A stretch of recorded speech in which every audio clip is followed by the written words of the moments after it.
Swayam Prabha. Digital India. Educated India.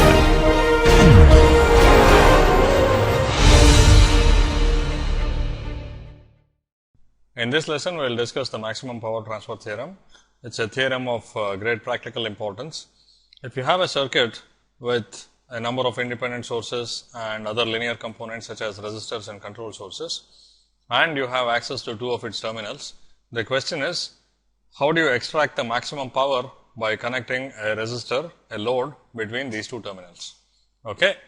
So, what we will work out is the condition for maximizing the power that can be drawn from these terminals.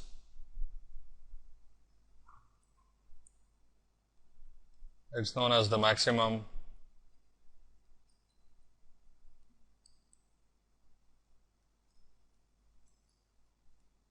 power transfer theorem.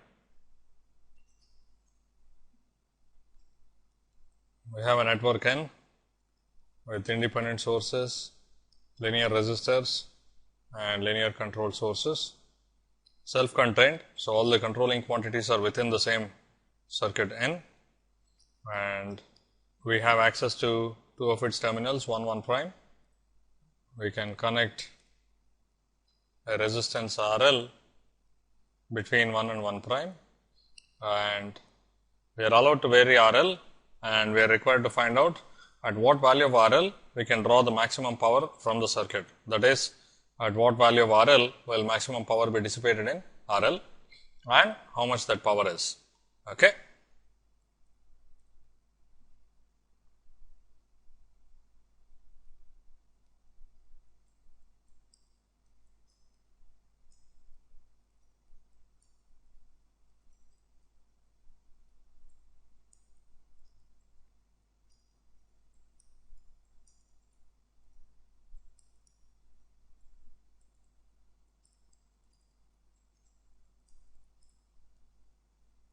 Okay.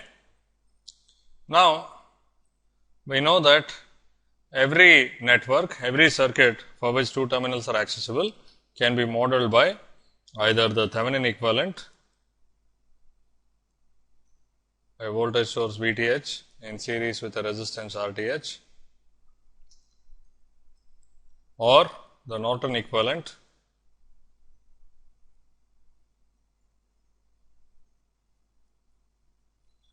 a current source IN in parallel with a resistance RN. So, we will use these models. Okay. We do not want to deal with the specifics of the circuit, but we know that all these circuits can be reduced to this model or that model. So, we will consider one of these models to find the condition for maximum power transfer. We can use either one. The answer will be exactly the same with either case. Okay. So, now if we have a voltage source VTH in series with RTH, this part is fixed anyway, because what we are allowed to vary is the load RL. So, as RL is varied, when does it draw the maximum power? That is what we want to find. Okay.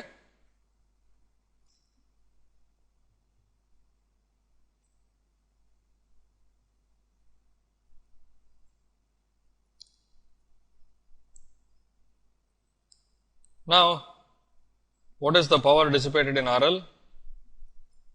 PL will be equal to the voltage across RL times the current through RL. Okay.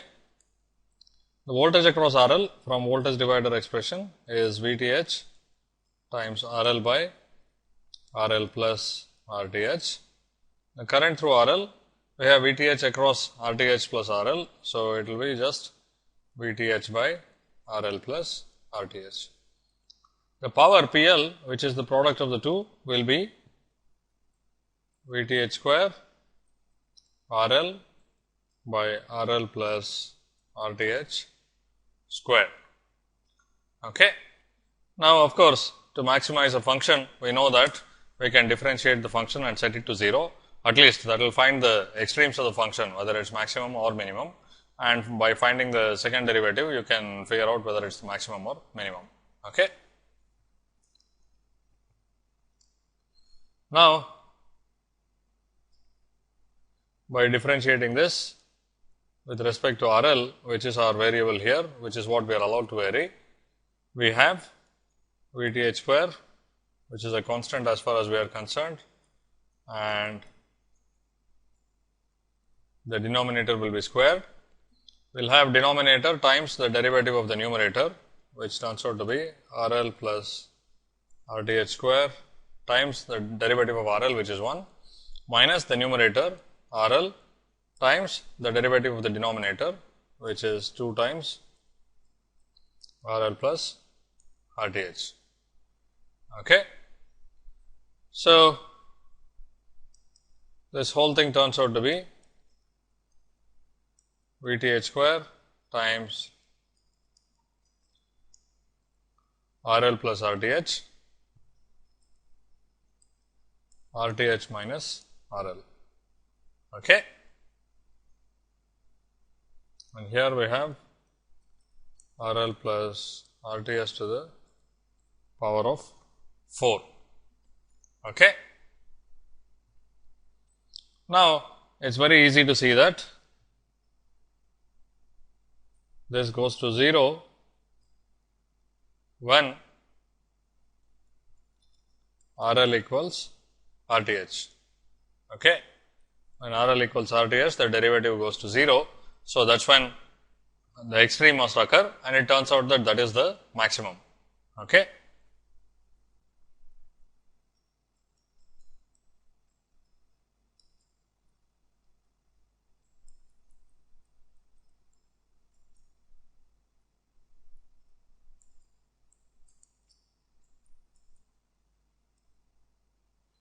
What does it say? If the load resistance equals the Thevenin resistance seen across the two terminals 1 1 prime, then it draws the maximum amount of power. Okay. This condition is known as matching of the load to the source. The source has some internal resistance, which is RTH. Okay, that is the equivalent resistance, Thevenin resistance of the source. And if you have a load which is exactly the same value, then you draw the maximum power. Okay. Now, how much is that power?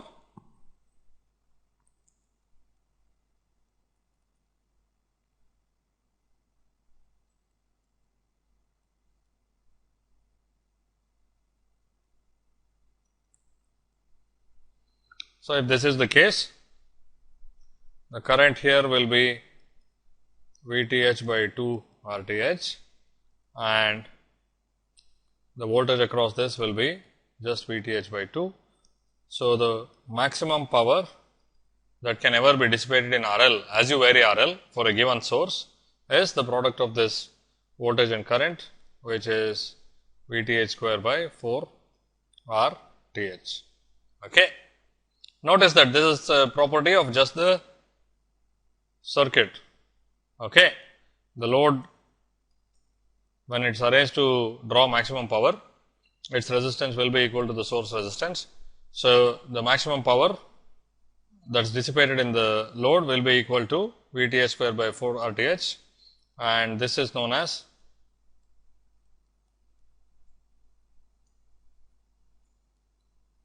the maximum available power from the source. By source, I mean this part, the combination of VTH and RTH, which could be by itself like that. That is, you could have a voltage source in series with a resistance, or it could be a representation of a very complicated circuit. We know that any complicated circuit can be represented in this form, a voltage source in series with a resistance. Okay. So, whatever it is, the maximum available power from the source is this much. That is, if you do all you can to maximize the amount of power drawn from the source, this is what you will be able to draw. Okay. So, in summary, if you have a source which is represented by a voltage source VTH in series with a resistance RTH, then to draw maximum power from that, you should connect a load resistance which is exactly equal to RTH. That is, you should match the load to the source, and the amount of power you can draw, which will be the maximum available power from the source, is VTH square by 4 RTH. Okay. So, here is the statement of the maximum power transfer theorem.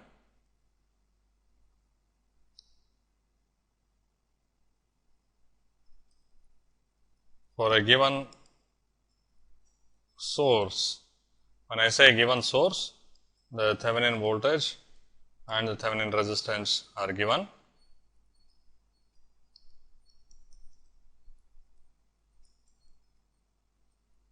Maximum power can be drawn from it when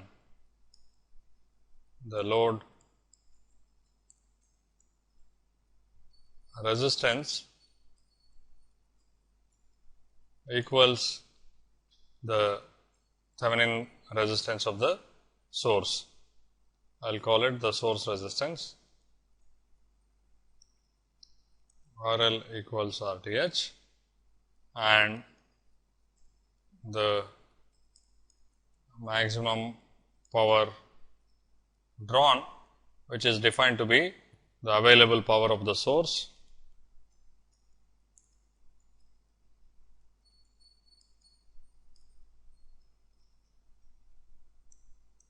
equals VTH square by 4 RTH. Okay. This is the available power. Okay. Now, I made some implicit assumptions here. I assume that RTH was positive and RL is also positive. That is, this is the case with many sources such as an antenna. An antenna can be represented as a voltage source in series with some resistance which constitutes the impedance of the antenna, and then the load, it is always dissipative. So, it also is a positive resistor. Okay. So, under these conditions, when you make RL equals RTH, you draw maximum power. Okay. This can also be derived in a slightly different way. The expression for the power was VTH square by RL plus RTH square times RL, which can be rewritten as VTH square by RTH, RTH RL by RTH plus RL squared, and I will further rewrite this as VTH square by RTH times square root of RTH RL by RTH plus RL, this whole thing squared. And finally, taking the square root term into the denominator, we will get VTH square by RTH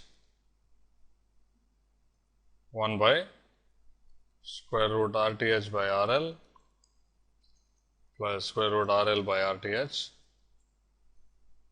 squared. Okay. Now, if you observe the denominator, that is this one, it is of the form x plus 1 by x squared.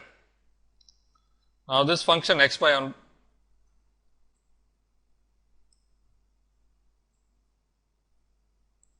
now this form x plus 1 by x may be familiar to you. Okay. Now, as x increases, the first one increases and the second one decreases, and if you try to minimize the value of this, you will find that the minimum will occur when x exactly equals 1. Okay. So, this has a minimum when x equals 1. Okay. When x tends to 0, this one goes towards infinity. When x tends to infinity, this one goes towards infinity. Okay. In the middle somewhere it will reach minimum, and it turns out that it will be when x equals 1. You can work this out for yourself. Now, if you see the denominator of this expression, it is of this form x plus 1 by x squared. Now, to maximize this function, the power in the load, we have to minimize the denominator. Okay. Remember, RL is only in the denominator, nowhere else in the expression. So, we have to minimize the denominator, and that will be minimum when x equals 1. That is, each of these terms equals 1. You can think of one of them as x and the other one as 1 by x. Okay. In other words,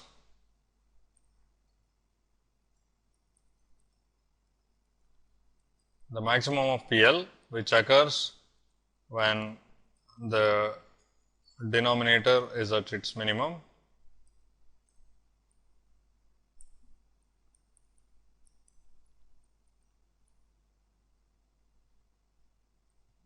when square root RL by RTH is 1 or RL equals RTH.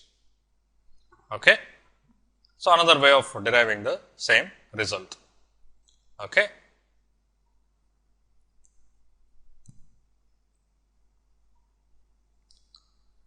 Now, let us explore this a little bit further.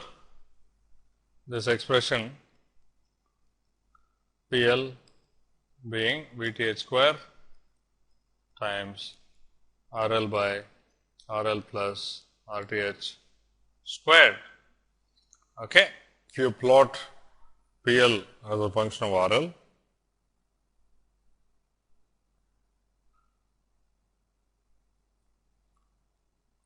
this is what you will see. Okay. If RTH is positive and RL is restricted to be positive, then this function will be maximum when RL equals RTH, and then for both RL equal to 0 and RL equal to infinity, the power falls off to 0. Okay.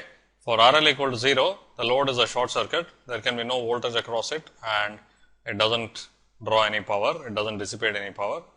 Similarly, when RL equals infinity, it is an open circuit, there can be no current through it, and again there is no power through RL. Now, if you allowed RL to be negative, what happens is that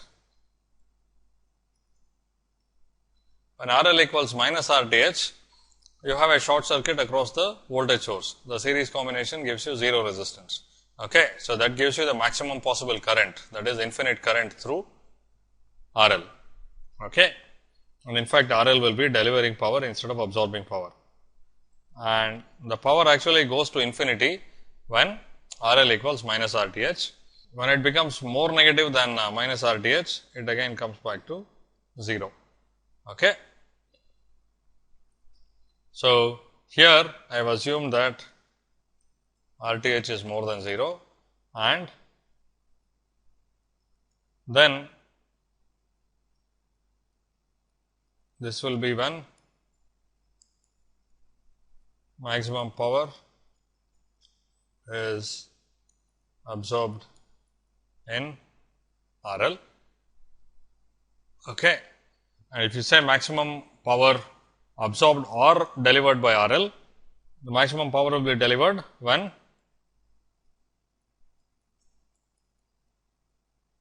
RL equals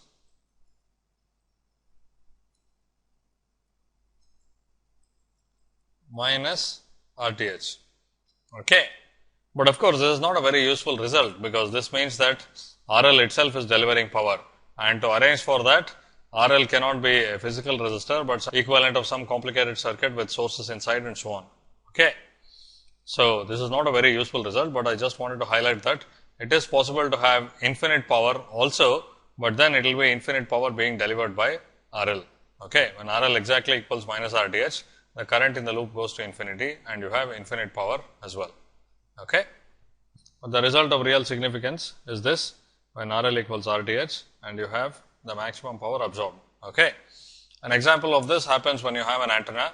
Antenna can be represented as a voltage source in series with a resistance. Many standard antennas have a 50 ohm internal resistance. So, you have a voltage source in series with a 50 ohm resistance, and to draw maximum power from that, your circuit must appear like a 50 ohm resistance. Again, even this load resistance is a representation of the input of your circuit. It may or may not be a physical resistance. If it is a physical resistance, power will be dissipated in it. If it is the equivalent of something, power will go elsewhere. Okay. But to draw the maximum power from an antenna which has a 50 ohm internal resistance, your circuit should also present 50 ohm resistance. And those of you who will go on to study RF circuits later, you find that a lot of effort is expended on in trying to make the input of a circuit look like 50 ohms. Okay.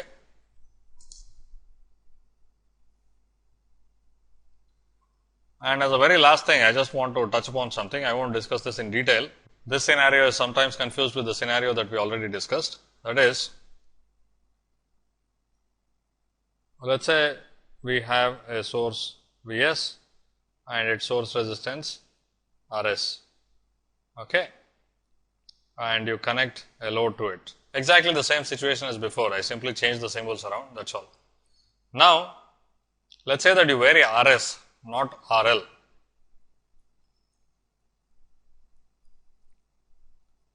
As you vary Rs,